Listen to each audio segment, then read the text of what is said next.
Hello guys! Welcome ulit sa aking channel.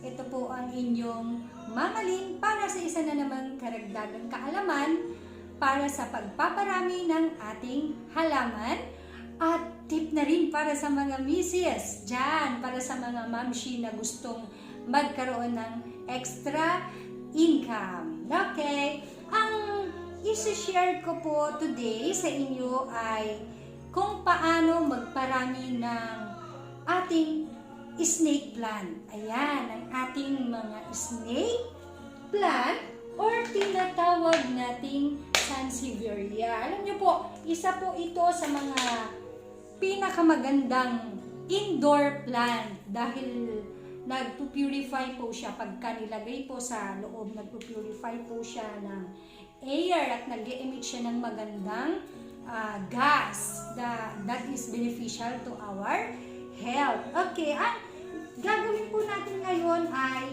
leaf propagation naman. Kasi yung una po, akala ko yung dahon po ay wala ng silbi.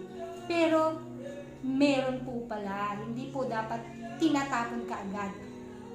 But before that, please don't forget to like, share, and subscribe po dito sa aking channel para sa mga videos pa na aking gagawin. Mga tip po para sa mga misis kung paano magkaroon ng extra income.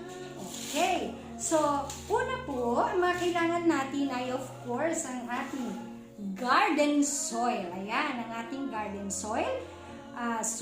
Then minix ko po siya ng rice hull at saka vermicast po. And ito po, yung ating maliit na pala. Yung kung ayaw nating madumihan kasi yung mga misis sabay-sabay ang kanilang mga trabaho, nagtatanim, naghuhugas ng mga pinggan at kung ano-ano pa. And then scissor, o kaya ito yung gardener scissor na tinatawag. Okay, so let's start mga kaibigan, mga guys. Okay, kumuha na ito, nilagyan ko na siya dati ng soil. Itong ating paso na pagtataniman. And then we're going to cut a leaf dito. Ito, yung lumang leaf na po. Ika-cut natin yung lumang leaf.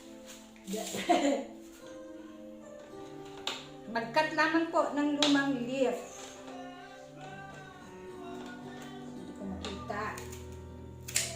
Ayan, ito po. Nakat na po natin.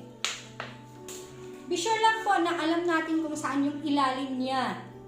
Ito po yung ilalim niya, okay? So, kung gusto natin ng mas marami, ikakat po natin siya ng mas marami. Pero kailangan, mga ganito lang. Ikakat lang natin, mga 2 inches lang siguro. Ayan.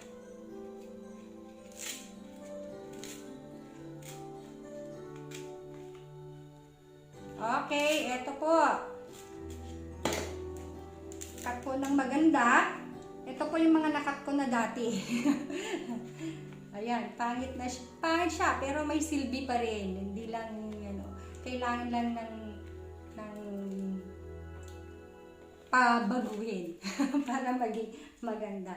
And then, ang gagawin po natin, guys, ay itatanim po natin siya doon po sa pot na ito yung pot natin. Tatanim lang natin ulit yung mga dahon. Ayan. Ito lang guys kasi ulit. Okay. Tatanim lang po natin. Pinagkatan natin. Hindi ko na alam kung saan yung nagawa ko na po ito dati, last month, at tumubo na po yung mga tinanim ko, kaya ipapakita ako sa inyo mamaya.